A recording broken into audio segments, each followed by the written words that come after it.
Bio economy policy. ఈ bio economy policy అనేది తీసుకుంటే యాక్చువల్గా దానికి బయో E3 అని కూడా నేమ్ పెట్టడం జరిగింది.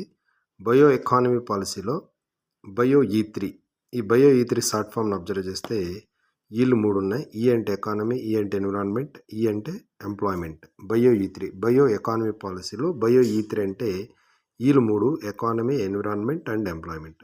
అంటే బయోటెక్నాలజీని యూజ్ చేసుకొని, ఈ బయోటెక్నాలజీ అనేటువంటి దాన్ని యూజ్ చేసుకొని ఏం చేయాలంటే ఎకానమీని పెంచాలి, ఎన్విరాన్మెంట్ను బాగా ప్రొటెక్ట్ చేయాలి, ఎంప్లాయ్మెంట్ కల్పించాలి. అంటే ఆర్థికంగా డెవలప్ అవ్వాలి, పర్యావరణం బాగుండాలి, ఎంప్లాయ్మెంట్ కూడా డెవలప్మెంట్ అవ్వాలి. ఎంప్లాయ్మెంట్ అనేటువంటిది ఎక్కువ మందికి కల్పించాలి ఈ బయోటెక్నాలజీ రంగంలో. ఆ విధంగా బయోటెక్నాలజీని మనం యూజ్ చేసుకోవాలి. అయితే ఇది కూడా ఇప్పుడు కేంద్ర క్యాబినెట్ ఆగస్టు 24న 2024 ఆగస్టు 24న కేంద్ర క్యాబినెట్ ఆమోదం తెలిపింది. ఆగస్టు 24న ఎన్ని వాటికి కేంద్ర క్యాబినెట్ ఆమోదం తెలిపిందంటే యూనిఫైడ్ పెన్షన్ స్కీమ్కి అదే రోజు ఓకే చేసింది. బయో E3 అనేటువంటి బయో ఎకానమీ పాలసీ కూడా అదే రోజున, bio E3 nothing but bio economy policy కూడా అదే రోజు కేంద్ర క్యాబినెట్ ఓకే చెప్పింది. దీని యొక్క మెయిన్ మోటో ఏంటంటే 2070కి నెట్ జీరో కార్బన్ అనేటువంటిది సాధించాలి. కార్బన్ అనేటువంటిది జీరో స్థాయికి తీసుకురావాలి. కార్బన్ అనేటువంటి ఎమిషన్ని, కార్బన్ ఉద్గారాలను జీరో స్థాయికి తీసుకురావాలి. ఎన్నో సంవత్సరం 2070కి. ఈ 2070కి ఎంత తీసుకురావాలి? నెట్ జీరో కార్బన్ని 2070కి నెట్ జీరో కార్బన్ సాధించాలనే ఉద్దేశంతో ఈ బయో E3 అనేటువంటిది కూడా ఒక బూస్టర్గా పనిచేస్తుంది అనమాట. ఇది దేనికి సంబంధించింది? ఇది బయో ఎకానమీ పాలసీకి సంబంధించింది. ఈ బయో ఎకానమీ పాలసీని ఎప్పుడు కేంద్ర క్యాబినెట్ ఆమోదించింది? 2024 ఆగస్టు 24వ తేదీన ఆమోదించింది. అయితే ఇందులో భాగంగా ఏం చేస్తారంటే బయో మ్యానుఫ్యాక్చరింగ్ కానీ, bio artificial intelligence hubs form చేయడం కానీ, బయో ఫౌండరీలను ఏర్పాటు చేయడం జరుగుతుంది. ఇవన్నీ కూడా 4వ పారిశ్రామిక విప్లవంలో భాగంగానే తీసుకురావడం జరిగింది. Next second concept Vigyandhara. ఈ విజ్ఞానధార అనేటువంటిది ఒక స్కీము, కేంద్ర ప్రభుత్వం యొక్క స్కీము. ఈ బయో E3 కూడా అది ఆల్రెడీ, ఇది కూడా సెంట్రల్ గవర్నమెంటే. నెక్స్ట్ సెకండ్ వన్ వచ్చి విజ్ఞానధార. ఈ విజ్ఞానధార అనేటువంటిది research and development, science and technology, next innovation technology development and deployment, ఈ 3 స్కీమ్స్ను కలిపి ఒకే స్కీమ్గా పేరు పెట్టడం జరిగింది. అదే విజ్ఞానధార. ఎందుకు ఇది ఇట్లా చేశారంటే, ఈ విజ్ఞాన ద్వారా అంటే రీసెర్చ్ అండ్ డెవలప్మెంట్ కొద్దిగా అమౌంట్, సైన్స్ అండ్ టెక్నాలజీ కొద్దిగా అమౌంట్, ఇట్లా 3 విభాగాలకు అమౌంట్ను షేర్ చేసినప్పుడు బడ్జెట్లో ఇక్కడ మిస్యూజ్ అయ్యే ఛాన్సెస్ ఎక్కువగా ఉంటాయి. ఇదన్నీ కలపడం వల్ల ఏమవుతుందంటే మనము ఈ అమౌంట్లో ఎఫిషియన్సీ, అమౌంట్ని ఎలా ఖర్చు పెట్టాలి అనేటువంటిది, అంటే నిధుల వినియోగ సామర్థ్యత అనేటువంటిది పెరగడానికి అవకాశం ఉంటుంది అనే ఉద్దేశంతో నిధుల వినియోగ సామర్థ్యత పెరగడం కోసము, అంటే దాంట్లో నిపుణత సాధించడం కోసం విజ్ఞానధార అనే స్కీమ్ని తీసుకురావాలి. ఈ విజ్ఞానధార అనేటువంటి స్కీము దేని కింద పనిచేస్తుందండి? దీన్ని ఎవరు మెయింటైన్ చేస్తారంటే department of science and technology. ఇది 5 years అనమాట. 5 years భాగంగా ఈ విజ్ఞానధార అనేటువంటి స్కీమ్ తీసుకురావడం జరిగింది. యాక్చువల్గా ఈ విజ్ఞానధార స్కీమ్ తీసుకురావడం ప్రధాన కారణం ఏంటి అంటే 2047 వికసిత్ భారత్ అంటే డెవలప్డ్ ఇండియాని తయారు చేయాలనేటువంటి ఉద్దేశం ఇండియా గోల్ పెట్టుకుంది 2047కి. ఇవి రెండు ఇంపార్టెంట్. ఏ సంవత్సరానికి ఇండియా డెవలప్డ్ కంట్రీగా మారాలనుకుంటుంది? 2047. ఏ సంవత్సరానికి నెట్ జీరో కార్బన్ సాధించాలనుకుంటుంది? 2070. ఈ 2 బిట్లు ఏదో ఒక బిట్ వచ్చే ఛాన్స్ ఉంది.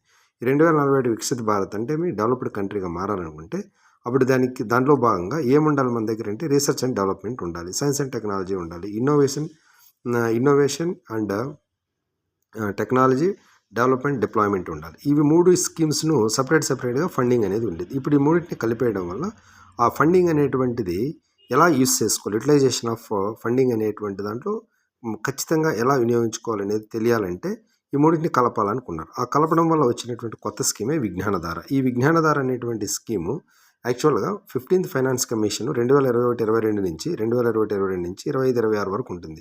ఈ మొత్తం ఈ 5 yearsలో ఈ 15th ఫైనాన్స్ కమిషన్ ఇక్కడ మోస్ట్ ఇంపార్టెంట్. విజ్ఞానధార స్కీమ్ అనేది ఏ ఫైనాన్స్ కమిషన్ ద్వారా బయట వచ్చిందంటే 15th ఫైనాన్స్ కమిషన్. ఎన్ని సంవత్సరాలు? 5 years. ఎవరు దీనికి nodal agency? Department of science and technology. 15th finance commission ఎప్పటి నుంచి ఎప్పటి వరకు? 2021-22 నుంచి 2025-26 వరకు. ఎన్ని కోట్లు అంటే 10,579 కోట్లు. 10,579 కోట్లు. దేనికి? ఈ విజ్ఞానధార ప్రాజెక్ట్. ఈ విజ్ఞానధార ప్రాజెక్ట్ ఎన్నో finance commission? 15th finance commission. 2021-22 నుంచి 2025-26 వరకు 2025 నుంచి 21, 22 నుంచి 25, 26 వరకు.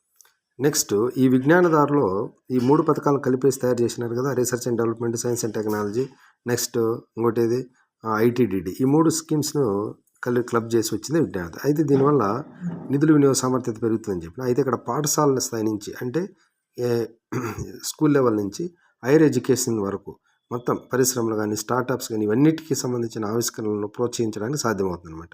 ప్రతి స్కూల్లోనూ ఆల్ స్కూల్స్ అన్ని సదుపాయాలతో కూడినటువంటి అంటే అన్ని ఇన్ఫ్రాస్ట్రక్చర్తో కూడినటువంటి రీసెర్చ్ అండ్ డెవలప్మెంట్ ఉంటుంది. ఇదే మెయిన్ విజ్ఞానధార అనేటువంటి ప్రాజెక్ట్ కింద ఆల్ స్కూల్స్లో అన్ని స్కూల్స్లోన సదుపాయాలతో కొన్ని రీసెర్చ్ అండ్ డెవలప్మెంట్ ఉండాలి. ఇది మోస్ట్ ఇంపార్టెంట్.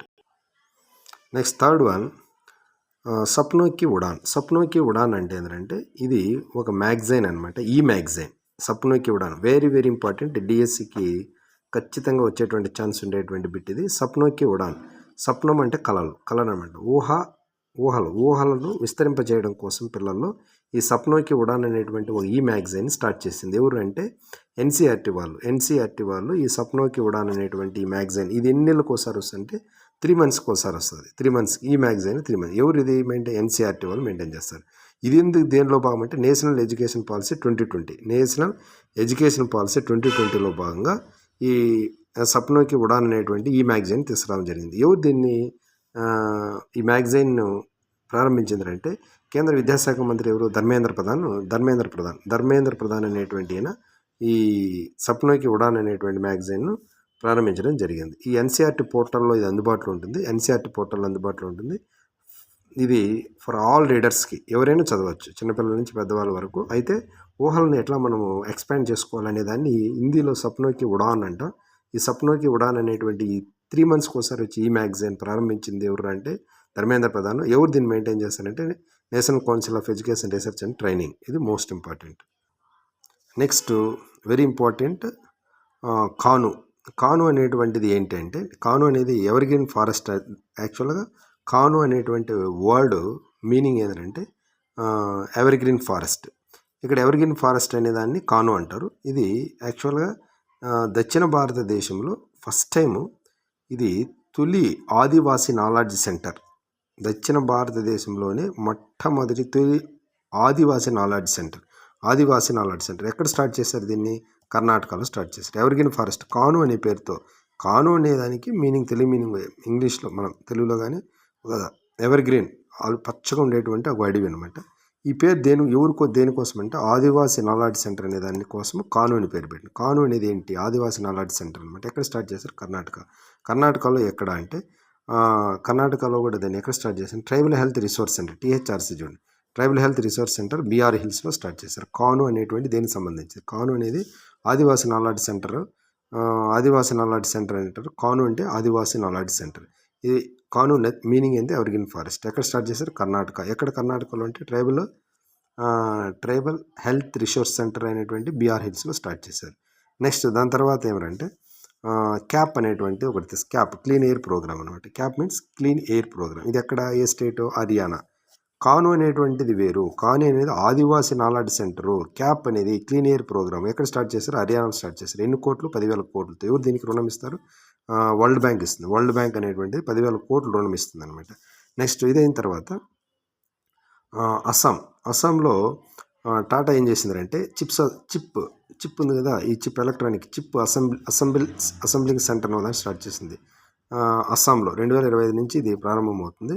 అయితే ఈ టాటా ఈ చిప్ అసెంబ్లింగ్ సెంటర్ అనేటువంటిది ఎక్కడ స్టార్ట్ చేసిందంటే అస్సాంలో స్టార్ట్ చేసింది. ఇది ఈ టాటా చిప్ అసెంబ్లింగ్ సెంటర్ అస్సాంలో స్టార్ట్ చేసింది. అయితే ఇక్కడ 2025 కల్లా ఈ ప్లాంట్ స్టార్ట్ అవుతుంది. 27,000 మందికి ఉద్యోగాలు. ఎన్ని కోట్లు అంటే 27,000 కోట్లు. 27,000 మంది ఉద్యోగాలు ఇస్తుంది అనమాట. ఇది మోస్ట్ ఇంపార్టెంట్. నెక్స్ట్ జనపోషణ్. ఈ జనపోషణ్ అనేది ఎక్కడ స్టార్ట్ చేశారంటే రేషన్ దుకాణాలు. ఇవి జనపోషణ్ అనే రేషన్ దుకాణాలు 4 స్టేట్స్లో పైలట్ ప్రాజెక్ట్ కింద స్టార్ట్ చేయడం జరిగింది. ఈ జనపోషణ్ అనేటువంటిది ఏ స్టేట్స్ అనేటువంటిది తీసుకుంటే ఉత్తరప్రదేశ్ గుజరాత్ అండ్ రాజస్థాన్ ఒకదాని పక్కన ఒకటి ఉంటాయి. అదేవిధంగా ఉత్తరప్రదేశ్ అండ్ తెలంగాణ. ఈ 60 రేషన్ దుకాణాల్లో పైలట్ ప్రాజెక్ట్ కింద జనపోషణ్ అనేటువంటి స్టార్ట్ చేసింది. ఈ జనపోషణ్ అనేటువంటిది ఏంటంటే డీలర్ల యొక్క ఆదాయాన్ని పెంచడమే కాకుండా లబ్ధిదారులకు పోషకాలు అందించడం. Very very important. రేషన్ దుకాణాలను జన్ పోషణ కేంద్రాలుగా కేంద్రం మార్చింది. ఎక్కడ 4 స్టేట్స్. ఏ స్టేట్స్? గుజరాత్, దాని పక్కన రాజస్థాన్, తర్వాత ఉత్తరప్రదేశ్, దాని కింద తెలంగాణ. ఈ 4 స్టేట్స్లో ఏం చేస్తారు? దీని ద్వారా లబ్ధిదారులకు ఎవరైతే ఈ రేషన్ దుకాణాలకు వస్తారో వాళ్ళందరికీ పోషకాలు న్యూట్రిషన్స్ ఇస్తారు. ఇంకా ఏం చేస్తారంటే డీలర్లకు కూడా ఆదాయం పెంచుతారనమాట. ఎన్ని స్టేట్స్లో స్టార్ట్ చేశారంటే 4 స్టేట్స్లో. ఈ 4 స్టేట్స్లో స్టార్ట్ చేశారు. అయితే ఈ కేంద్ర ఆహార పౌర సరఫరాల శాఖ మంత్రి ఎవరు? ప్రహ్లాద్ జోషి. ఇక్కడ మంత్రులు ఇక్కడే మనం నేర్చుకోవడానికి ట్రై చేయాలి. కేంద్ర పౌర సరఫరాల శాఖ మంత్రి, కేంద్ర ఆహార పౌర సరఫరాల శాఖ మంత్రి ఎవరు? ప్రహ్లాద్ జోషి. పౌర సరఫరాలు బాగున్నప్పుడు జోష్ ఎక్కువగా ఉంటుంది అనమాట. ఇంతకుముందు విద్యాశాఖ మంత్రి ఎవరు అంటే ధర్మేంద్ర ప్రధాన్ అని చెప్పాం. సో దీని కింద ఏం చేస్తారంటే 3500 నిత్యావసర సరుకులు 3500 ఉత్పత్తులను విక్రయిస్తారనమాట. ఇది ఇంపార్టెంట్. జనపోషణ కేంద్రాలుగా ఏవి? రేషన్ దుకాణాలు. అది గుర్తుకు రావాలి. నెక్స్ట్ విపత్తు సంఘటనలు జరిగినప్పుడు ఎప్పుడైనా కానీ విపత్తు సంబంధించిన సంఘటనలు ఏదైనా జరిగితే వాటి కంపల్సరీ మీదట టీవీ టెలికాస్ట్ చేసేటప్పుడు తేదీ సమయం అనేటువంటిది ఖచ్చితంగా ట్రోల్ అవ్వాలి. ఇది మర్చిపోకూడదు అనేటువంటి టీవీ ఛానల్ సూచించింది అనమాట.